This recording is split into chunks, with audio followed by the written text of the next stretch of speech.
I'm Heather Sullivan, 34 years old, and I built a $40 million company that my family knows nothing about. For years, I've been the invisible middle child, squeezed between my perfect older sister and charming younger brother. This Christmas, after minimal contact for 5 years, I decided to return home with my success story. I never expected to watch everyone open lavish gifts while I sat empty-handed. What happened next changed our family forever. Before I continue, let me know where you're watching from in the comments and hit subscribe if you've ever been underestimated by the people who should believe in you most. Growing up in our affluent Connecticut suburb, I learned early that being middle meant being invisible. Our 5-bedroom colonial, with its manicured lawn and heated pool, was the perfect backdrop for my mother Diana's social climbing aspirations. A former beauty queen who married well, she devoted her life to maintaining appearances and positioning our family in the right social circles. My father, Walter, a senior investment banker at a prestigious firm, was physically present but emotionally absent. Work calls interrupted birthday parties, and I can count on one hand the number of times he attended my school events. My older sister, Vanessa, was the golden child from birth. 3 years my senior, with our mother's perfect features and our father's sharp intellect, she checked every box in our parents' success manual. Valedictorian, Yale graduate, married to Thomas, a neurosurgeon she met in college, mother to 2 photogenic children who already attend the right preschool. Their Christmas card photos could be catalog advertisements. Then there's Connor, my younger brother by 2 years. The charming, risk-taking son who could do no wrong despite rarely doing anything right. His mediocre grades were him being a free spirit, while his frequent need for financial bailouts after failed ventures was him finding his path. He possessed the magical ability to transform his mistakes into endearing quirks in our parents' eyes. And me? I existed in the negative space between them. I was neither the pioneering firstborn nor the baby needing protection. I was reliable Heather, steady Heather, invisible Heather. I remember being 16, standing at the podium delivering my valedictorian speech, scanning the audience for my parents' faces. They had left early to catch Connor's regional baseball game, where he mostly warmed the bench. My speech received a standing ovation from strangers, while my achievements gathered dust in a house plastered with Connor's participation trophies and Vanessa's perfect report cards. My college graduation from Stanford summa cum laude lasted 2 hours.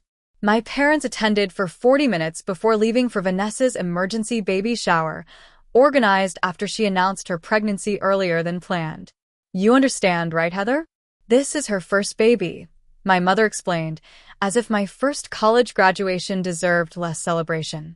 When I moved into my first apartment after securing my first job, I planned a small housewarming.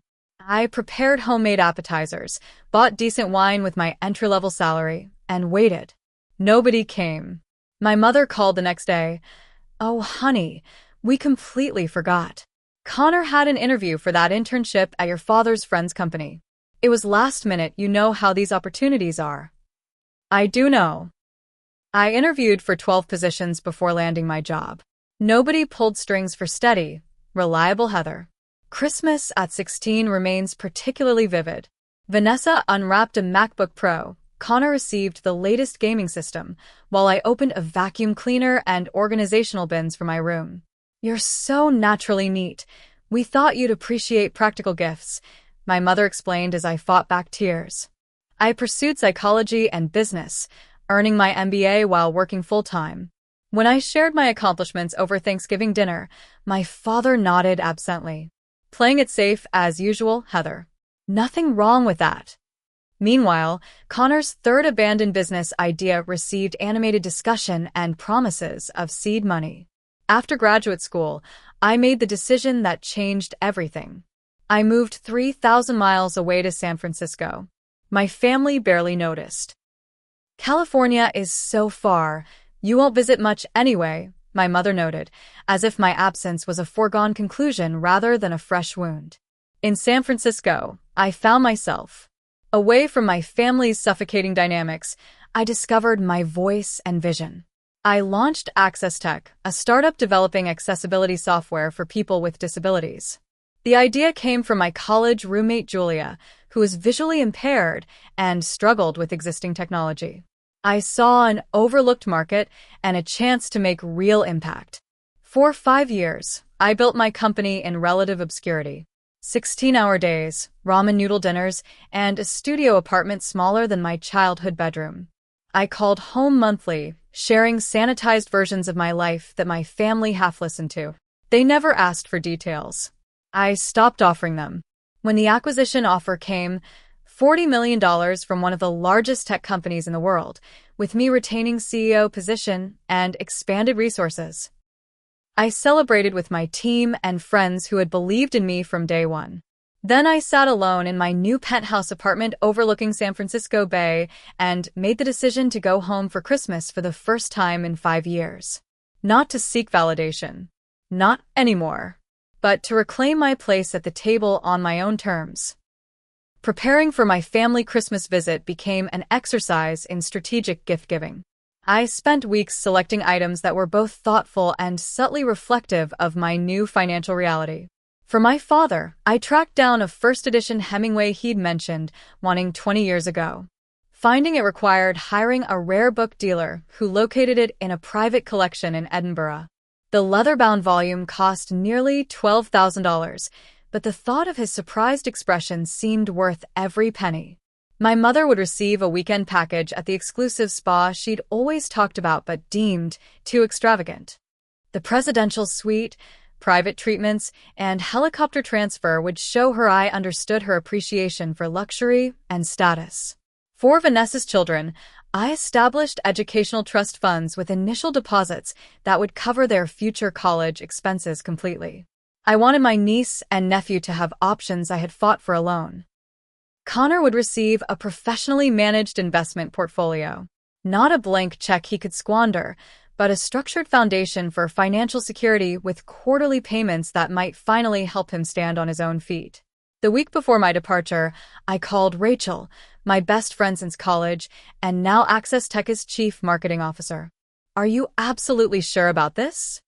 Rachel asked after I detailed my plans. "These people forgot your birthday 3 years in a row. They didn't even call when you were hospitalized after your appendectomy."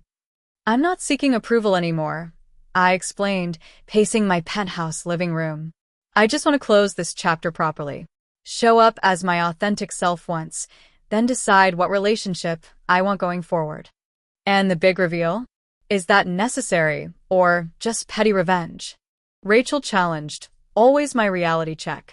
I paused, watching fog roll across the Bay Bridge. "Maybe both." "Is that terrible?"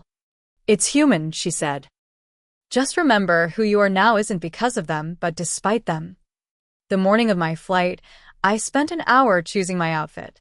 Nothing flashy. That would be too obvious. I selected a simple cashmere sweater in deep burgundy, well-tailored black pants, and a delicate gold necklace from Tiffany that whispered rather than shouted success. My appearance needed to balance achievement with approachability. The 5-hour flight from San Francisco to Hartford gave me time to rehearse scenarios in my head. Would they notice the subtle changes in me? The confidence that comes from building something substantial? Or would they see only what they always had? Reliable, invisible Heather? I rented a luxury SUV at the airport, another small indulgence that felt like armor. As I drove through the familiar Connecticut landscape, memories surfaced with each landmark. The ice cream shop where Vanessa got her first job while I was rejected. The park where Connor's Little League games always took precedence over my academic competitions. The high school where I graduated top of my class to minimal family fanfare. Turning onto Maple Avenue, I saw the neighborhood had barely changed. The same stately homes with perfect holiday decorations, competing in an unspoken contest of tasteful festivity. My parents' colonial stood exactly as I remembered, white with black shutters, for perfectly symmetrical windows upstairs, a wreath on every window, and the massive pine tree in the front yard now draped in thousands of white lights.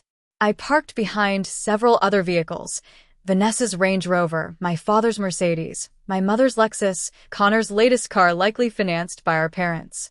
Taking a deep breath, I gathered my purse and the small case containing my laptop.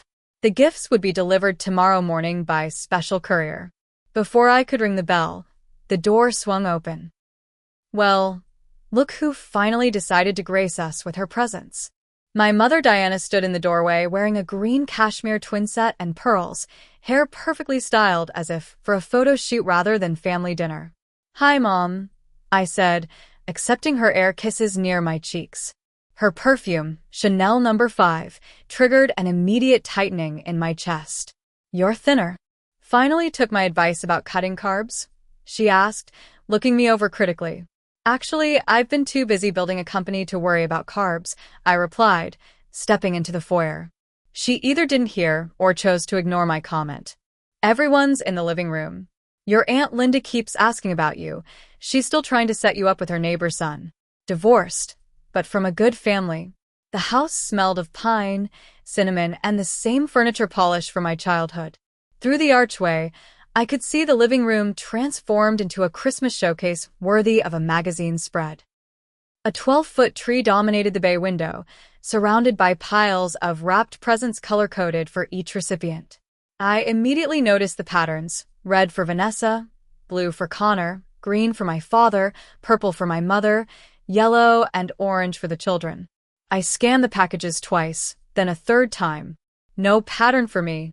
No gifts with my name.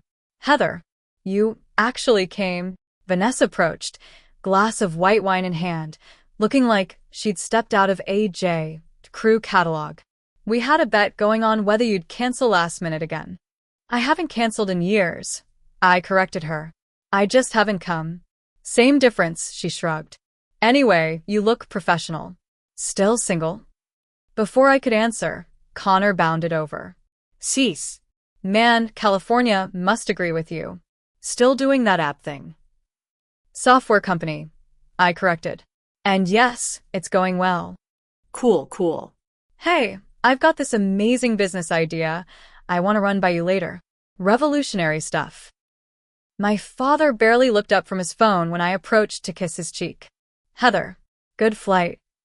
"Yes, thanks for asking," I replied, noting he didn't actually wait for my answer before returning to his screen.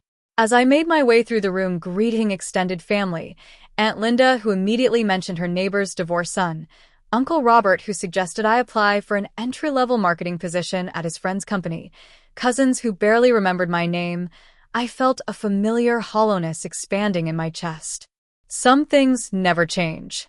The invisible middle child had returned, only to disappear again in plain sight. The Sullivan family Christmas Eve dinner had always been a production worthy of a theatrical director, and this year proved no exception. My mother orchestrated the preparation with military precision, assigning tasks to the housekeeper and part-time help while maintaining the illusion that she'd prepared everything herself. "Heather, would you mind sitting at the extension table with the children?" my mother asked while arranging hand-calligraphed place cards at the main table. "We're tight on space with Thomas's parents joining us this year." The children's table accommodated my niece Emma, age 6, my nephew Jackson, age 4, and 3 cousins under 10. And me, a 34-year-old CEO relegated to plastic cups and paper napkins. "I'd prefer to sit with the adults," I said, surprising myself with the firmness in my voice. I flew across the country to connect with everyone, not cut Christmas crafts with kindergartners. My mother's momentary shock quickly transformed into a tight smile.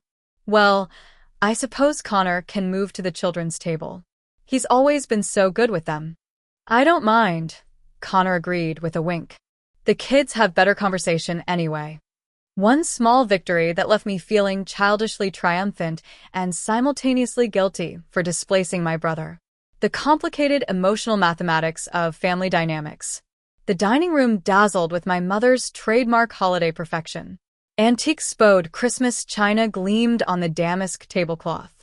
Crystal glasses caught light from the chandelier and tapered candles. The centerpiece featured white roses, pine boughs, and hand-gilded pine cones, understated wealth broadcast through tasteful botanical arrangements. My father carved the prime rib at the head of the table. My mother served her famous Yorkshire pudding, recipe stolen from our former housekeeper, and conversation flowed around me like water around a stone. Thomas just received the Physician Innovation Award for his work in pediatric neurosurgery, Vanessa announced, touching her husband's arm adoringly. Only 3 doctors in the country were recognized. How wonderful, my mother gushed. We always knew Thomas would do extraordinary things. Connor, tell everyone about your new position, my father prompted between bites. My brother straightened importantly. Richardson Capital brought me on as Junior Development Associate. Dad's golf buddy Howard put in a word, but I totally nailed the interview. That's the 3rd job this year, I noted quietly. It's called advancing strategically, Connor replied with an edge. Not everyone wants to stay stagnant. Before I could respond that building a multi-million-dollar company from nothing hardly qualified as stagnant, my cousin Madison interrupted. We just got engaged, she announced, flashing a substantial diamond ring. Parker proposed at his father's senatorial fundraiser last weekend. Another round of effusive congratulations circulated while I took a larger sip of wine than strictly necessary. What about you, Heather? Aunt Linda asked during a momentary conversation lull. Any special someone in California? You're not getting any younger, you know. I've been focused on my company, I began. Actually, we recently. Did I mention Emma made the gifted program? Vanessa interrupted. The administrator said her cognitive assessment scores were off the charts. Just like her mother. My father nodded approvingly. I tried again during dessert. My company just went through a major. Uncle Robert, tell everyone about your new vacation property in Vail, my mother interjected, cutting my sentence short for the 4th time that evening. By the time coffee was served, I had attempted to mention my acquisition news 6 times, each effort derailed by someone else's seemingly more important update. The familiar ache of invisibility settled between my shoulder blades. Heather, you've barely touched your dessert, my mother observed with a frown. Still struggling with those extra pounds? I can recommend my nutritionist. My weight is fine, I replied evenly. Well, appearance matters in the professional world, dear. Even what is it you do again? Something with computers. I'm the founder and CEO of Access Tech. We develop accessibility software for people with disabilities. How charitable, she said with the same tone she used for discussing thrift shops. My father checked his phone throughout my explanation of adaptive technology. Vanessa examined her manicure. Connor texted under the table. Excuse me, I said, pushing back from the table. I need a moment. In the powder room, I stared at my reflection under the unforgiving lighting my mother preferred, designed to ensure no one left her house with makeup imperfections. You are the CEO of a $40 million company, I whispered to myself. You employ 200 people across 3 countries. Your work helps thousands. You do not need their validation. But some childish part of me still wanted it. That realization felt like both a weakness and a wound. I remembered countless dinners at this table throughout my childhood. Vanessa describing ballet recitals that commanded everyone's attention. Connor's misadventures earning indulgent laughter. Me, sharing an academic achievement only to have the subject changed before I finished speaking. Taking a deep breath, I reapplied my lipstick, Chanel's successful red that Rachel had given me after the acquisition, and returned to the dining room with my spine straight and shoulders back. I was no longer that invisible child. Whether my family recognized it yet or not. After dinner, we gathered in the living room for the traditional Christmas Eve gift exchange. This ritual dated back to my grandmother's time. One present opened on Christmas Eve, the rest saved for Christmas morning. Over the years, it had evolved into a full display of family hierarchy disguised as holiday generosity. My mother positioned herself beside the 12-foot Norway spruce, reading gift tags with theatrical flourish. The room smelled of pine, cinnamon candles, and the subtle tang of familial expectation. Emma and Jackson first, my mother announced, handing large, expertly wrapped packages to my sister's children. Emma tore open her gift to reveal the latest iPad Pro with accessories. Look what Santa brought early, Vanessa exclaimed, though the tag clearly read from Grandma and Grandpa. Jackson received a child-sized electric luxury car he could actually drive around the property. His squeal of delight prompted approving nods from the adults. "Connor, this is from your father and me." My mother handed him a small envelope with a flourish. My brother opened it, genuine shock transforming his features. "Keys to a Porsche? Are you serious?" He jumped up to hug both parents. "You guys are unbelievable. Only the best for our boy," my father said, briefly looking up from his phone.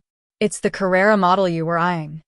"Vanessa and Thomas, your turn," my mother continued, presenting them with a thick envelope.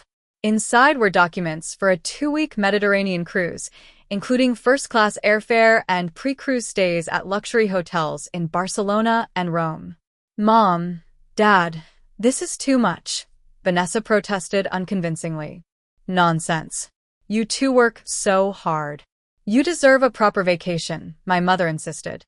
My father received a limited edition Patek Philippe watch from my mother. "Only 100 made," she informed the room as he admired it.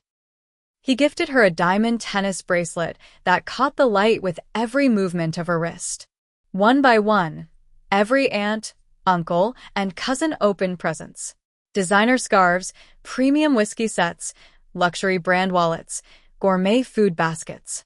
Each gift was met with appropriate exclamations and gratitude. I sat quietly in an armchair, watching the ritual unfold.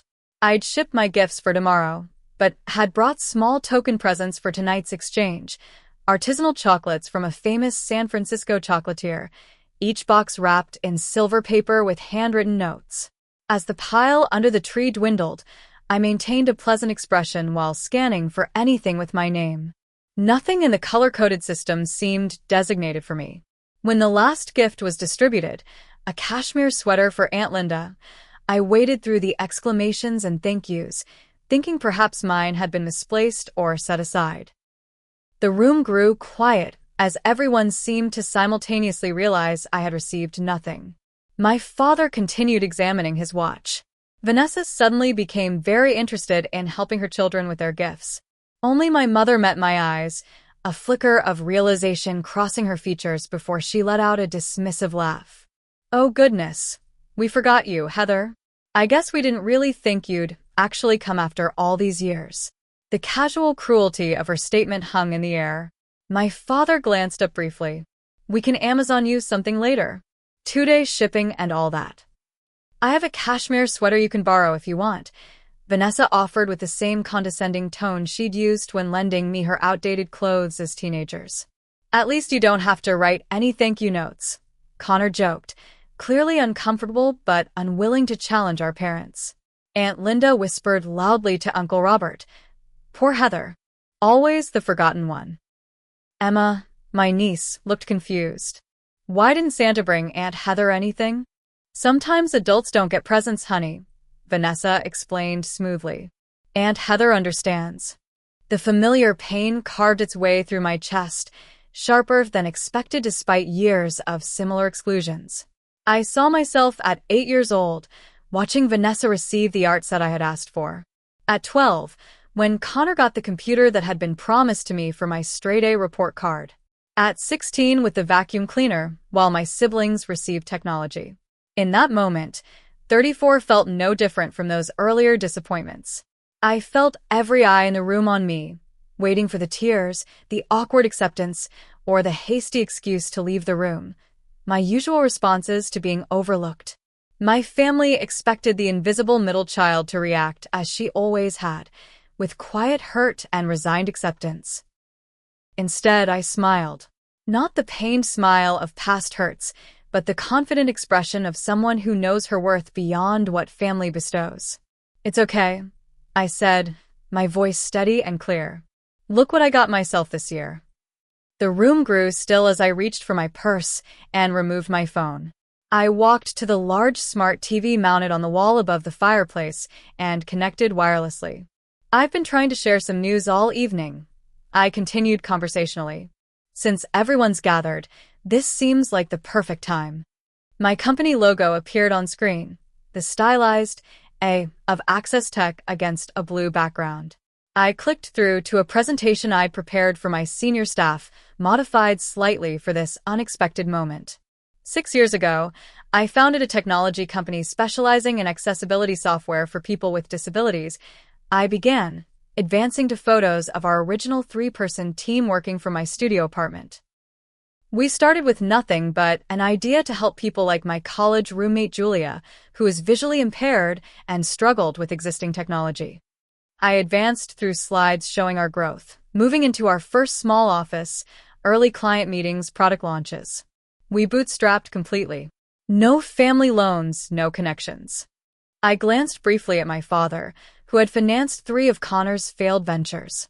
Today, Access Tech employs over 200 people across offices in San Francisco, Boston, and London.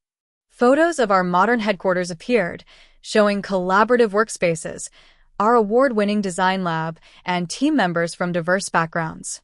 Our adaptive technology is used by over 30,000 people with disabilities worldwide, helping them navigate education, employment, and independent living with greater ease. I clicked to financial charts showing our growth trajectory. Last month, our company was acquired for $40 million by TechFuture, one of the largest technology companies in the world. My mother's wine glass froze halfway to her lips. My father finally put down his phone completely. I've retained my position as CEO with expanded resources and an international platform for our work. I advanced to a photo of me shaking hands with TechFuture's famous founder. Vanessa's smile had become a rigid mask. Connor's mouth literally hung open. I continued through several more slides. My San Francisco penthouse with panoramic bay views, the Forbes 40 Under 40 profile featuring me last month, our philanthropic initiative funding technology education for underprivileged girls, screenshots of my recent White House invitation to discuss technology accessibility policies. The living room remained absolutely silent, a remarkable achievement for the Sullivan family gathering. Even the children seemed to sense the shift in atmosphere. I concluded with our company's latest achievement, the Stevenson Award for Innovation in Adaptive Technology, and closed the presentation. So while I appreciate the offer to Amazon me something, I've actually taken care of my own gifts this year. I disconnected from the TV and returned to my seat. Any questions? The silence persisted for several excruciating seconds. My father cleared his throat twice before speaking. "Why didn't you tell us about any of this before?" he asked, his tone suggesting I deliberately withheld information rather than been consistently interrupted. "I've tried. Many times," I replied simply, "including 6 attempts during dinner tonight." $40 million? Connor finally managed, his voice cracking slightly. The company valuation is actually closer to $60 million, but the acquisition was structured with performance incentives. I explained with the same casual tone I might use to discuss the weather. But it's just computer stuff, my mother said weakly. Accessibility technology, I corrected. We develop software that helps people with visual, hearing, motor, and cognitive disabilities use standard technology. Our latest platform helps people with severe motor limitations control smart home features through eye movements alone. I always knew you were smart, but this is... Vanessa trailed off, visibly recalculating her position in the family hierarchy. Thomas, her husband, suddenly appeared very interested in my career. Have you considered medical applications? There's significant potential in adaptive technology for surgical training. We have a healthcare division launching next quarter, I confirmed. I'd be happy to connect your team with our medical advisory board. My father had adopted the expression he typically reserved for meeting important clients. This acquisition, what's your equity position post-transaction? I retained 30% ownership, with 10% distributed among early employees. The remaining 60% went to TechFuture with stipulations about ongoing product development priorities. 30% of $60 million, he calculated quickly. That's $18 million. Plus the initial $40 million payout, I added. Before taxes, of course. The room temperature seemed to drop 10 degrees as the full implications settled over my family. I wasn't just successful, I had achieved the kind of success that surpassed their carefully constructed social hierarchy. My mother recovered first, her socialite training kicking in as she reached to touch my arm. Darling, this is absolutely marvelous news. I always told everyone my brilliant daughter was destined for great things. Did you? I asked mildly. I don't recall that. Of course I did. You've always had my determination and business sense, she continued, rewriting history with impressive speed. I just knew once you found your passion. I found my passion quite early, Mom. You just weren't listening. My father adopted a knowing expression. I always saw the potential in you, Heather. That analytical mind, the quiet focus, classic entrepreneurial traits. Connor shifted to the edge of his seat. Sis, we need to talk about investment opportunities. I've actually been developing this amazing concept for an app that... I'm not an investor, Connor. I'm a CEO focused on accessibility technology. But family helps family, he insisted. Like Mom and Dad helped me. Yes, I said, meeting my parents' eyes directly. Some family members receive help. Vanessa's competitive nature surfaced immediately. Thomas's surgical practice is valued at several million as well, she announced to no one in particular. And he's considering a private healthcare startup. That's wonderful, I replied sincerely. Healthcare innovation is crucial work. Aunt Linda approached with newfound interest. Heather dear, you must come speak at my women's leadership luncheon next month. Such an inspiring story. My neighbor's son, the one I mentioned, he actually works in technology too, she continued without waiting for my response. VP level at a very prestigious firm. Still single, beautiful home in Greenwich. Uncle Robert, who had earlier suggested I apply for an entry-level position, now proposed a strategic partnership between my company and his traditional marketing agency. My cousin asked if I could send free products for her children's school. My mother began planning a dinner party to introduce my successful daughter to the right people. Throughout it all, I maintained the calm demeanor I'd developed through years of investor meetings and difficult negotiations. But inside, a lifetime of emotions demanded recognition. When the initial flurry of reaction subsided, I stood up slowly, commanding the room's attention without raising my voice. I have something important to say, I began. For 34 years, I've been the invisible middle child in this family. My achievements were overlooked, my presence often forgotten, and my needs consistently deprioritized. I addressed each family member in turn. Dad, when I made Dean's List every semester, you barely noticed. But when Connor needed tuition money after being on academic probation, you wrote checks without question. Mom, you criticized my appearance, career choices, and relationship status at every opportunity, while praising Vanessa for identical choices. When I was hospitalized for an emergency appendectomy 3 years ago, I called this house. The message was never returned. I had my assistant drive me home from the hospital. I turned to my siblings. Vanessa, you competed with me even when I wasn't playing the same game. Connor, you expected my support while giving none in return. The Christmas gifts are just a symbol, the most visible manifestation of where I stand in this family. Not worth remembering. Not worth considering. My mother's face had transformed from celebratory to victim. After all we've done for you, this is tremendously unfair. What exactly have you done for me that compares to what you've done for Connor and Vanessa? I asked quietly. You're being too sensitive, my father dismissed. Families have different dynamics with different children. Success has changed you, Vanessa accused. It wasn't a joke, Connor protested weakly, referring to his thank you note comment. Only my young cousin Miranda approached me during the uncomfortable silence that followed. I think what you did is really cool, she said sincerely. I want to learn coding too. I'll send you some resources, I promised her. Looking around at the beautiful room with its perfect decorations and imperfect people, I made a decision. I think I'll head back to my hotel now. You're not staying here? My mother looked genuinely surprised. But we have your old room ready. I made other arrangements, I replied, gathering my coat and purse. My gifts for everyone will be delivered tomorrow morning. I've made dinner reservations at the Westfield for anyone who would like to join me tomorrow at 7. I walked toward the door, feeling strangely light despite the emotional weight of the evening. Heather, don't be dramatic, my father called after me. It's Christmas Eve. I turned back one last time. Yes, it is. Merry Christmas to all of you. The cold December air felt cleansing as I walked to my rental car. Through the front window, I could see my family in animated discussion, likely dissecting what had just happened. For once, I was the topic of conversation. Not as the forgotten middle child, but as someone they hadn't bothered to see until now. As I started the engine, I recognized the complex emotions swirling within me, vindication mixed with sadness, relief tangled with lingering hurt. The little girl who wanted her family's approval still existed somewhere inside the successful woman I'd become. The question now was what place, if any, my biological family would have in my life going forward.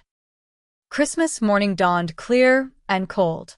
From my luxury suite at the Westfield Hotel, I watched the sunrise paint the Connecticut landscape in pale gold. The emotional exhaustion of the previous evening had given way to a strange sense of peace. Whatever happened next would be on my terms.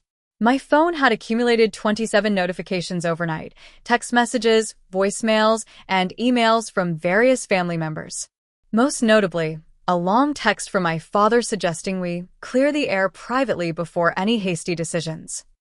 At 9 o'clock, I received confirmation that my gifts had been delivered to my parents' house. By 9:15, my mother called. "Heather, darling." Her voice carried the forced brightness she used for difficult social situations. "Your gifts are absolutely extraordinary. Far too generous. Everyone is simply overwhelmed. I'm glad they're appreciated." I replied neutrally. "Your father is especially moved by the Hemingway First Edition. He showed it to everyone immediately. And my spa package. You remembered after all these years." "Listen," I said simply. "We all want you to come over right away. Family Christmas breakfast is about to start, and we've saved your place at the table. The good china is out." I noted the distinction. Apparently I'd been upgraded from everyday dishes after my net worth became known. "I have meetings this morning," I said, which wasn't entirely untrue. I'd scheduled a video conference with my executive team to review year-end reports. "I'll see everyone at dinner tonight." "Meetings? On Christmas?" My mother sounded genuinely confused. "Surely your little company can survive without you for one day." "My little company requires consistent leadership," I replied. "I'll see you at 7. Throughout the day, the text messages continued. Connor wanted to bounce some ideas off me. Vanessa suddenly remembered so many great times we'd apparently shared growing up. My father sent links to financial advisors he trusted. My mother forwarded invitations to 3 different social events where she was eager to show off my brilliant daughter. The transformation was as dramatic as it was transparent. I arrived at the Westfield's renowned restaurant at 6:45. I'd reserved the private dining room and arranged a menu featuring both traditional holiday options and innovative specialties. The setting was elegant but comfortable, exactly what I would have created at home had anyone ever visited me in San Francisco. To my surprise, everyone came. My parents arrived first, followed by Vanessa and Thomas with their children, Connor, and even some extended family. The dynamic had shifted palpably since the previous evening. My mother embraced me with unusual enthusiasm. "Everyone at the club will be so excited to hear about your success," she gushed. "Barbara Wilson's daughter only made VP at her company, and she brags incessantly." My father positioned himself beside me, suddenly interested in every aspect of my business. "The technology sector has exceptional growth potential. Have you considered taking the company public eventually?" Connor cornered me by the bar. "I've completely rethought my business approach after hearing about your success. What I really need is seed funding for this revolutionary platform I'm developing." Vanessa oscillated between competitive comparisons. Thomas's practice serves several Silicon Valley executives and attempts to establish retroactive closeness. "Remember how I always let you borrow my clothes for interviews?" As we took our seats for dinner, I felt a strange sense of déjà vu. I was still the center of attention, but remained unseen. They saw my success, my resources, my potential value to their lives, but not me. After the appetizers were served, I decided it was time for the conversation I'd been rehearsing mentally since my flight east. "I appreciate everyone coming tonight," I began. Before we continue, I want to address what happened yesterday and what it means going forward. The table grew quiet. For most of my life, I've been overlooked in our family. Not through occasional oversight, but through consistent patterns of behavior that made it clear where I stood in the hierarchy. I maintained eye contact with each family member as I continued. When I was 12, you forgot to pick me up from my science competition. I waited 3 hours before taking a bus home in the rain. You were at Connor's baseball practice, which you'd rescheduled my competition around. That was one time my mother protested weekly. When I graduated college, you stayed for 40 minutes. For my MBA ceremony, no one came at all. We sent a gift, my father countered. A $25 gift card, I confirmed. The same amount you gave the mailman. That same year, you gave Connor $50,000 for his food truck venture that lasted 6 weeks. Connor studied his plate intently. I'm not sharing these examples to make anyone feel guilty, I continued. I'm establishing the reality I experienced, so we can decide what kind of relationship we want going forward. You're making it sound like we were terrible parents, my mother said, tears forming strategically. We gave you everything. You gave me things, I corrected. Not attention, not support, not belief in my potential. Those went to my siblings. That's not fair, Vanessa interjected. You were always the smart one who had everything figured out. You didn't seem to need anything. Did you ever ask? The question hung in the air. I needed encouragement. I needed someone to show up. I needed to be seen as more than reliable Heather who required no maintenance. My father shifted uncomfortably. We always assumed you were doing fine. You never complained. Would it have mattered if I had? I asked him directly. When I told you I was starting a company, you suggested I find a nice, secure job with benefits instead. When I needed a small loan for my first apartment security deposit, you said you were tapped out after buying Connor's third car. Thomas, surprisingly, spoke up. As someone who married into this family, I have observed this dynamic. There does seem to be a disparity in how attention and resources are distributed. Vanessa shot him a betrayed look. So what now? Connor asked. You're successful, we get it. Are you just going to hold a grudge forever? That's not what this is about, I replied. This is about establishing honest relationships going forward based on mutual respect rather than what anyone can provide materially. I outline my boundaries clearly. I'm willing to maintain family relationships, but on new terms. I won't be available for last-minute financial bailouts. I won't attend events solely to be showcased as our successful daughter after years of being ignored. I won't pretend the past didn't happen while accepting a revised version where you always believed in me. That seems rather harsh, my mother commented. It's actually quite generous, I countered. Many people would simply cut ties entirely. I turned to my father. Dad, I saw your letter this morning. I appreciate the effort and am open to rebuilding our relationship if you're willing to see me for who I am, not what I've achieved. He nodded slowly, uncharacteristically quiet. To Connor, I won't fund your ventures, but I'm happy to connect you with legitimate business mentors if you're serious about building something sustainable. And me? Vanessa asked defensively. I'd like to know my niece and nephew better, I said honestly. As for us, I'm open to a relationship that isn't based on competition. This is very dramatic, my mother sighed. Families have ups and downs. There's no need for formal declarations. For me, there is, I insisted gently, because patterns don't change without acknowledgement and intention. As the main course arrived, the conversation shifted to lighter topics, but something fundamental had changed. I had spoken my truth after years of silence, not with bitterness, but with clarity. Some, like my father, seemed genuinely reflective. Others, like my mother, retreated into defensive denial. Connor appeared confused by boundaries after a lifetime without them. Vanessa oscillated between defensiveness and grudging respect. By dessert, an uneasy truce had formed, the beginning of either new understanding or familiar patterns reasserting themselves. Only time would tell. As I drove back to my hotel that night, I realized that regardless of their choices going forward, I had finally broken free of seeking their validation. The invisible middle child had become visible, if only to herself. And that, perhaps, was the greatest gift of all. New Year's Eve in San Francisco, 6 days after the Christmas revelation, felt like crossing a threshold in more ways than one. I hosted a gathering at my penthouse for what I now recognized as my chosen family, the people who had seen my value before anyone knew my net worth. Rachel arrived first, champagne and Thai takeout in hand. "So, how does it feel to be the family scandal?" she asked, arranging food containers on my kitchen island. "Surprisingly liberating," I admitted, setting out plates. Though my mother has called daily to invite me to introduce me to the most fascinating people, she suddenly remembers I should meet. Julia, my college roommate whose visual impairment had initially inspired Access Tech, arrived next with her guide dog Mason. "The family that ignored you for decades suddenly wants to claim you? I'm shocked," she said with friendly sarcasm.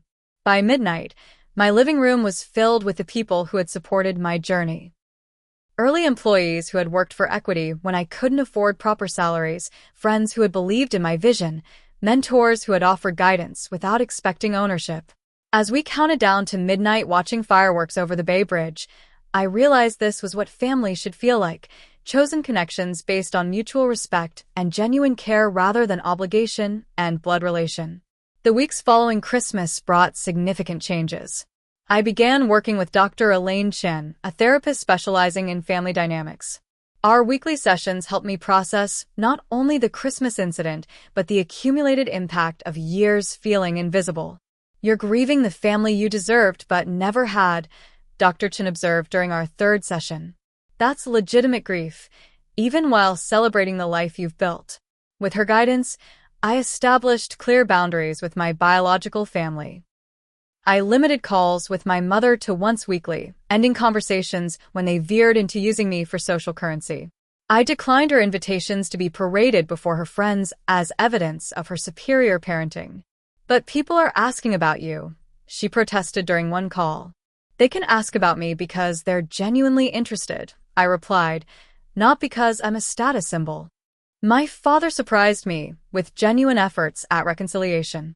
He sent a handwritten letter acknowledging specific instances where he had overlooked my achievements and needs. "I realize now that I operated on autopilot, following patterns established without conscious thought," he wrote. "I missed knowing a remarkable daughter by assuming she needed less from me. I would like the chance to do better." We began meeting monthly via video call to discuss books we were both reading, a simple connection point that respected my boundaries while building something new. Vanessa remained competitive, sending links to articles about Thomas's medical innovations alongside questions about my company.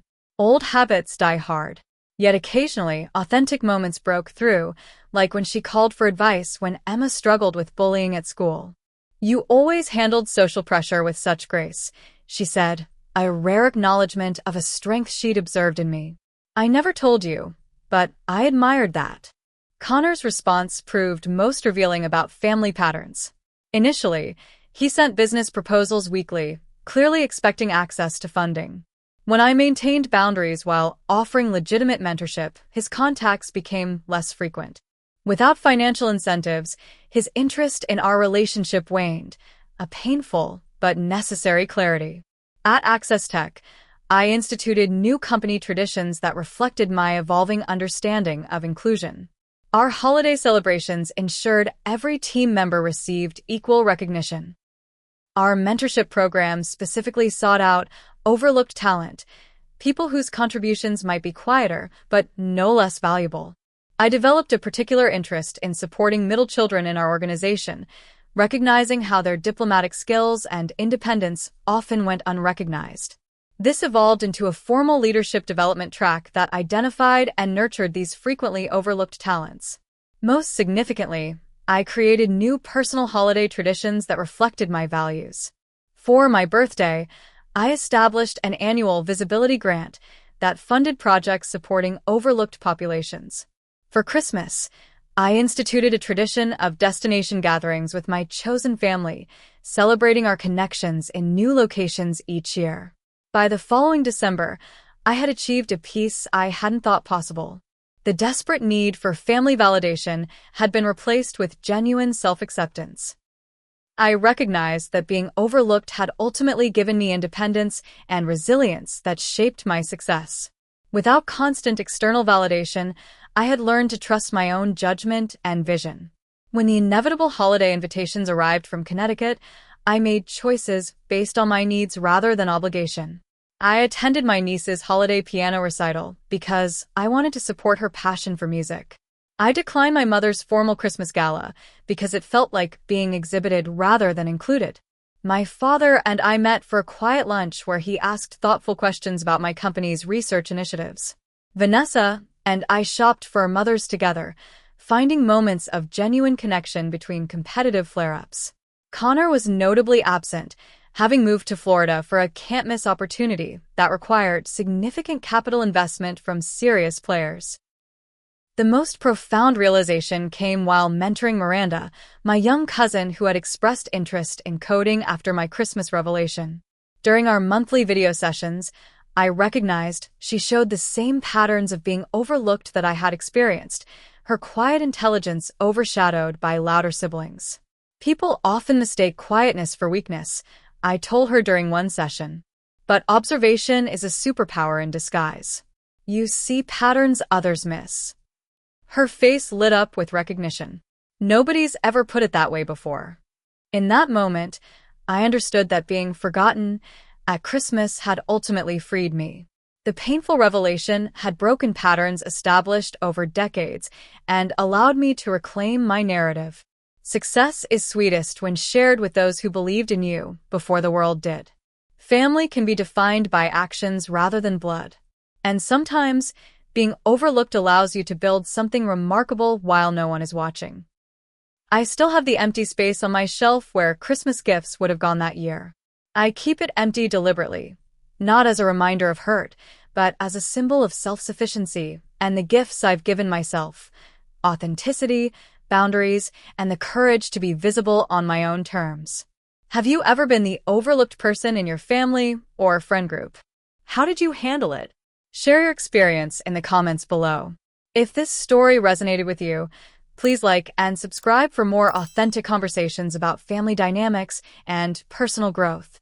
Remember, sometimes being underestimated is the greatest gift. It gives you the space to become extraordinary while no one is watching. Thank you for being part of this journey, and may your own path to visibility be filled with self-discovery and peace.